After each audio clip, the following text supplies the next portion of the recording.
But good luck, man. I guess. A story about an average boy. In 2019, a 70-year-old man posted a lengthy confession to Reddit that quickly went viral. And if you make it to the end Lengthy as this. All right. of today's video, no more you'll links. see why. But before we get into today's story, if you're a fan of the strange, dark, and mysterious delivered in story format, then you've come to the right channel, because that's all we do, and we upload 3, 4, even 5 times every week. So if that's of interest to you, please deliver a strange, dark, or mysterious story to the like button, but in PDF format. Also, please subscribe to this channel and turn on all notifications so you don't miss any of our weekly uploads. It's very great.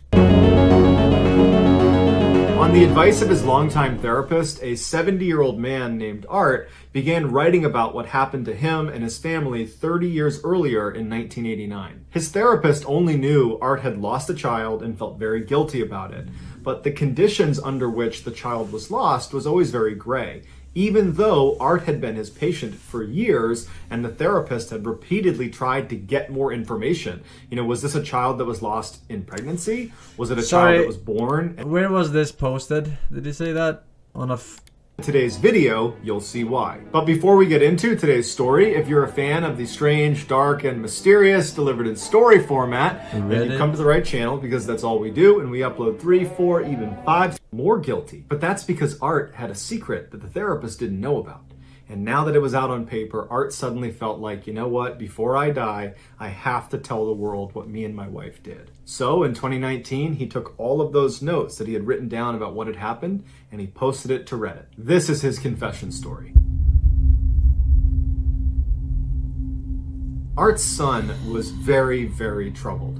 Art would say, if you've seen the movie, We Need to Talk About Kevin, where a couple's son turns out to be a total psychopath, Art says that's a pretty good representation of what home life was like with our son. From the day Art's son was born in 1971, it was like something was off about him. Art and his wife Lisa had planned this pregnancy, and they were ecstatic when their baby boy was welcomed to the world, and they showered him with affection and love and did everything they possibly could to give him a warm, loving environment.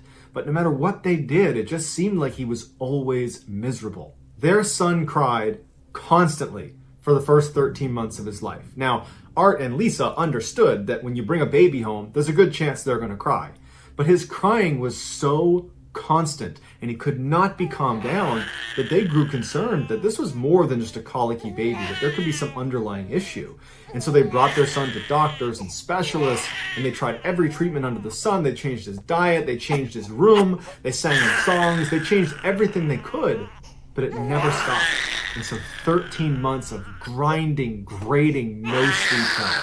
Finally, in the 14th month of his life, he seemed to get over the incessant crying stage, and Art and Lisa were so relieved. It seemed like finally they could just be loving parents and not be so frustrated with their child all the time.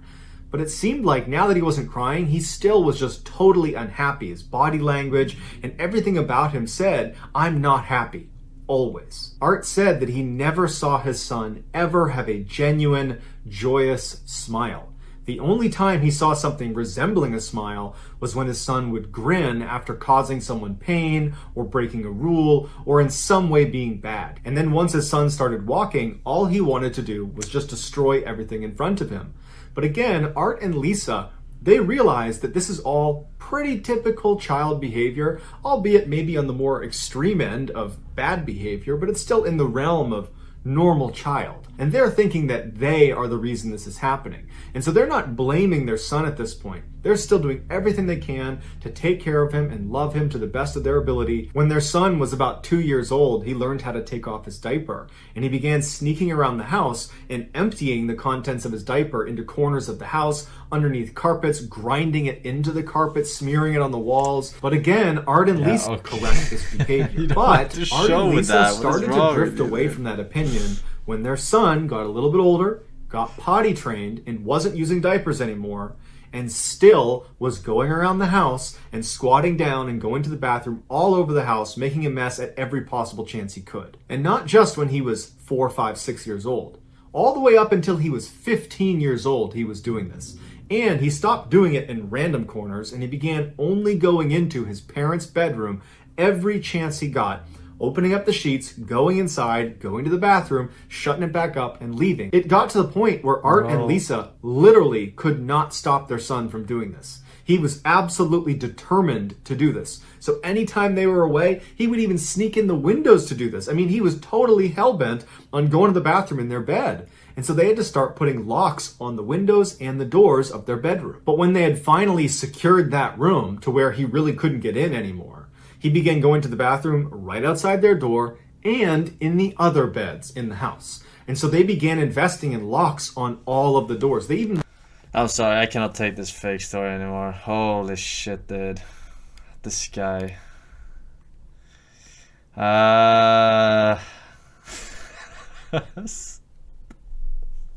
No, it's literally fucking made up, dude. At 15 years old, he goes and takes a shit in every bed, and he's not autistic or anything like that. And they don't say, like, they never approached him like, why are you doing this? I got an answer or something. Like, okay, we're just gonna accept it, dude.